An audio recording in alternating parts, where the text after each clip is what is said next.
अंग्रेजों की तरफ से कैप्टन रॉड्रिक ब्रिग्स पहला शख्स था जिसने रानी लक्ष्मीबाई को अपनी आंखों से लड़ाई के मैदान में लड़ते हुए देखा। उन्होंने घोड़े की रस्सी अपने दांतों से दबाई हुई थी। वो दोनों हाथों से तलवार चला रही थीं और एक साथ दोनों तरफ वार कर रही थीं। बहरहाल कैप्टन रॉड्रिक ब्रिग्स ने तय किया कि वो खुद आगे जाकर रानी पर वार करने की कोशिश करेंगे, लेकिन जब जब वो ऐसा करना चाहते थे, रानी के घुड़सवार उन्हें घेर कर उन पर हमला कर देते थे। उनकी पूरी कोशिश थी कि वो उनका ध्यान भंग कर दें। कुछ लोगों को घायल करने और मारने के बाद रॉड्रिक ने अपने घोड़े को एड़ लगाई और रानी की तरफ बढ़ चले थे। उसी समय अचानक रॉड्रिक के पीछे से जनरल रोज की अत्यंत निपुण ऊंट की टुकड़ी ने एंट्री ली। इस टुकड़ी को रोज ने रिजर्व में रख रखा था। इसका इस्तेमाल वो जवाबी हमला करने के लिए करने वाले थे। इस टुकड़ी के अचानक लड़ाई में कूदने से ब्रिटिश खेमे में फिर से जान आ गई। रानी इसे फौरन भांप गई। उनके सैनिक मैदान से भागे नहीं, लेकिन धीरे धीरे उनकी संख्या कम होनी शुरू हो गई। उस लड़ाई में भाग ले रहे जॉन हेनरी सिल्वेस्टर ने अपनी किताब recollections of the campaign in Malwa and central India में लिखा, अचानक रानी जोर से चिल्लाई, मेरे पीछे आओ। आप उस तरफ आए। 15 घुड़सवारों को एक जगह उनके पीछे हो लिया। वो लड़ाई के मैदान से इतनी तेजी से हटी कि अंग्रेज सैनिकों को इसे समझ पाने में कुछ सेकेंड लग गए। अचानक रॉड्रिक ने अपने साथियों से चिल्लाकर कहा, that's the Rani of Jhansi, catch her. आप उस तरफ आए, सब पाचे। रानी और उनके साथियों ने भी एक मील ही का सफर तय किया था कि कैप्टन ब्रिग्स के घुड़सवार उनके ठीक पीछे आ पहुंचे। जगह थी कोटा की सराय। लड़ाई नए सिरे से शुरू हुई। रानी के एक सैनिक के मुकाबले में औसतन 2 ब्रिटिश सैनिक लड़ रहे थे। अचानक रानी को अपने बाएं सीने में हल्का सा दर्द महसूस हुआ, जैसे किसी सांप ने उन्हें काट लिया हो। एक अंग्रेज सैनिक ने, जिसे वो देख नहीं पाई थी, उनके सीने में संगीन भोंक दी थी। वो तेजी से मुड़ी और अपने ऊपर हमला करने वाले पर पूरी ताकत से तलवार से टूट पड़ी। रानी को लगी चोट बहुत गहरी नहीं थी, लेकिन उसमें बहुत तेजी से खून निकल रहा था। अचानक घोड़े पर दौड़ते दौड़ते उनके सामने एक छोटा सा पानी का झरना आ गया। उन्होंने सोचा वो घोड़े की एक छलांग लगाएंगी और घोड़ा झरने के पार हो जाएगा, तब उनको कोई भी नहीं पकड़ सकेगा। उन्होंने घोड़े में एड़ लगाई, लेकिन वो घोड़ा छलांग लगाने के बजाय इतनी तेजी से रुका कि वो करीब करीब उसकी गर्दन के ऊपर लटकी। उन्होंने फिर एड़ लगाई, लेकिन घोड़े ने 1 इंच भी आगे बढ़ने से इनकार कर दिया। तभी उन्हें लगा कि उनकी कमर में बाई तरफ किसी ने बहुत तेजी से वार हुआ है। उनको राइफल की एक गोली लगी थी। रानी के बाएं हाथ की तलवार छूटकर जमीन पर गिर गई। उन्होंने उस हाथ से अपनी कमर से निकलने वाले खून को दबाकर रोकने की कोशिश की।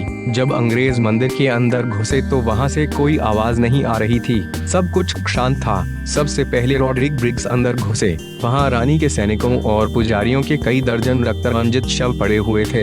एक भी आदमी जीवित नहीं बचा था। उन्हें सिर्फ एक शव की तलाश थी। तभी उनकी नजर एक चिता पर पड़ी जिसकी लपटें अब धीमी पड़ रही थीं। उन्होंने अपने बूट से उसे बुझाने की कोशिश की। तभी उसे मानव शरीर के जले हुए अवशेष दिखाई दिए। रानी की हड्डियां करीब करीब राख बन चुकी थीं। इस लड़ाई में लड़ रहे कैप्टन क्लेमेंट वॉकर हेनीज ने बाद में रानी के अंतिम क्षणों का वर्णन करते हुए लिखा, हमारा विरोध खत्म हो चुका था। सिर्फ कुछ सैनिकों से घिरी और हथियारों से लैस एक महिला अपने सैनिकों में कुछ जान फूंकने की कोशिश कर रही थी। बार बार वो इशारों और तेज आवाज से हार रहे सैनिकों का मनोबल बढ़ाने का प्रयास करती थी, लेकिन उसका कुछ खास असर नहीं पड़ रहा था। कुछ ही मिनटों में हमने उस महिला पर भी काबू पा लिया।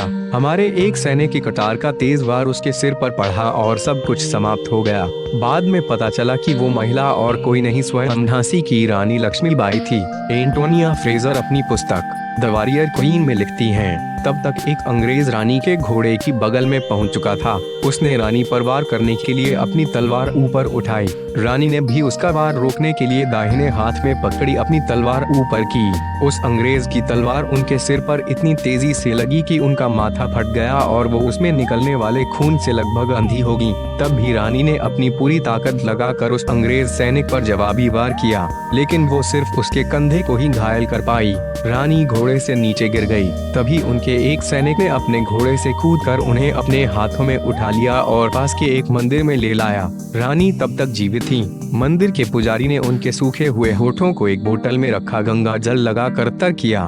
रानी बहुत बुरी हालत में थी। धीरे धीरे वो अपने होश खो रही थी। उधर मंदिर के अहाते के बाहर लगातार फायरिंग चल रही थी। अंतिम सैनिक को मारने के बाद अंग्रेज सैनिक समझे कि उन्होंने अपना काम पूरा कर दिया है। तभी रॉड्रिक ने जोर से चिल्लाकर कहा, वो लोग मंदिर के अंदर गए हैं, उन पर हमला करो। रानी अभी भी जिंदा है। उधर पुजारियों ने रानी के लिए अंतिम प्रार्थना करनी शुरू कर दी थी। रानी की एक आंख अंग्रेज सैनिक की कटार से लगी चोट के कारण बंद थी। उन्होंने बहुत मुश्किल से अपनी दूसरी आंख खोली। उन्हें सब कुछ धुंधला दिखाई दे रहा था और उनके मुंह से रुक रुक कर शब्द निकल रहे थे। दामोदर, मैं उसे तुम्हारी देखरेख में छोड़ती हूँ। उसे छावनी ले जाओ, दौड़ो उसे ले जाओ। बहुत मुश्किल से उन्होंने अपने गले से मोतियों का हार निकालने की कोशिश की, लेकिन वो ऐसा नहीं कर पाई और फिर बेहोश हो गई। मंदिर के पुजारी ने उनके गले से हार उतारकर उनके एक अंगरक्षक के हाथ में रख दिया। इसे रखो दामोदर के लिए। रानी की सांसें तेजी से चलने लगी थीं। उनकी चोट से खून निकलकर उनके फेफड़ों में घुस रहा था। धीरे धीरे वो डूबने लगी थीं। अचानक जैसे उनमें फिर से जान आ गई। वो बोली, अंग्रेजों को मेरा शरीर नहीं मिलना चाहिए। ये कहते ही उनका सिर एक ओर लुढ़क गया। उनकी सांसों में एक और झटका आया और फिर सब कुछ शांत हो गया। झांसी की रानी लक्ष्मीबाई ने अपने प्राण त्याग दिए थे। वहां मौजूद रानी के अंगरक्षकों ने आनन फानन में कुछ लकड़ियां जमा की और उन पर रानी के पार्थिव शरीर को रख आग लगा दी थी। उनके चारों तरफ राइफलों की गोलियों की आवाज बढ़ती चली जा रही थी। मंदिर की दीवार के बाहर अब तक सैकड़ों ब्रिटिश सैनिक पहुंच गए थे। मंदिर के अंदर से सिर्फ 3 राइफलें अंग्रेजों पर गोलियां बरसा रही थीं। पहले एक राइफल शांत हुई, फिर दूसरी और फिर तीसरी राइफल भी शांत हो गई।